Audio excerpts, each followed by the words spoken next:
ಹೊರಗಡೆ ಹೋಗ್ತೀವಿ, ಎಷ್ಟೋ ಜನನ ಮೀಟ್ ಆಗ್ತೀವಿ. ನಮ್ಮ ಸುತ್ತಮುತ್ತ ವಾತಾವರಣದಲ್ಲಿ ಬದಲಾವಣೆ ಆಗ್ತಾ ಇರುತ್ತೆ. ನಮ್ಮ ದೇಹಕ್ಕೆ ಎಷ್ಟೋ ಬ್ಯಾಕ್ಟೀರಿಯಾಗಳು ಬರ್ಬೋದು, ವೈರಸ್ಗಳು ಬರ್ಬೋದು, ಫಂಗಸ್ಗಳ ಅಟ್ಯಾಕ್ ಆಗ್ಬೋದು. ಆಗ ನಮ್ಮ ದೇಹ ಅದರ ವಿರುದ್ಧ ಫೈಟ್ ಮಾಡಬೇಕು. ಅದೆಲ್ಲ ಹಗಲಿನ ಟೈಮಲ್ಲಿ ಆಗಿರುತ್ತೆ. ಈ ಫೈಟ್ ಮಾಡೋ ಟೈಮಲ್ಲಿ ನಮ್ಮ ದೇಹದ ಒಳಗಡೆ ಕೂಡ ಕೆಲವು ಸಣ್ಣ ಪುಟ್ಟ ಡ್ಯಾಮೇಜ್ಗಳಾಗಿರುತ್ತೆ. ರಾತ್ರಿ ನಾವು ಯಾಕೆ 6 ರಿಂದ 8 ಗಂಟೆ ಮಲಗ್ತೀವಿ ಅಂತ ಹೇಳಿದ್ರೆ, ದೇಹದಲ್ಲಿ ಒಳಗಡೆ ಏನು ಡ್ಯಾಮೇಜ್ ಆಗಿದೆ ಆ ರಿಪೇರಿಯ ಕೆಲಸ ದೇಹ ರಾತ್ರಿ ಮಾಡ್ಕೊಳ್ಳುತ್ತೆ. ಅದರಿಂದ ನಾವು 6 ರಿಂದ 8 ಗಂಟೆ ತನಕ ನಿದ್ದೆ ಮಾಡಿ ಬೇರೆ ಯಾವುದೇ ಕೆಲಸ ಮಾಡೋದಿಲ್ಲ, ಓದೋದಿಲ್ಲ, ಬರೆಯೋದಿಲ್ಲ, ನಮ್ಮ ಕೆಲಸವನ್ನ ಮಾಡೋದಿಲ್ಲ, ಊಟವನ್ನ ಮಾಡೋದಿಲ್ಲ, ಆಟವನ್ನ ಆಡೋದಿಲ್ಲ. ಯಾಕೆ ಅಂದ್ರೆ ದೇಹದ ನಮ್ಮ ಮೆದುಳಿನ ಒಂದು ಭಾಗ ಮಾತ್ರ ಪೂರ್ತಿಯಾಗಿ ಎಚ್ಚರ ಇರುತ್ತೆ, ಬೇರೆ ಎಲ್ಲ ಭಾಗಗಳು ತುಂಬಾ ನಿಧಾನವಾಗಿ ಕೆಲಸ ಮಾಡ್ತಾ ಇರುತ್ತೆ.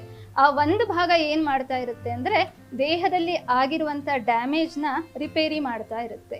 ಸೊ ಆ ರಿಪೇರಿ ಕೆಲಸ ಆಗೋದು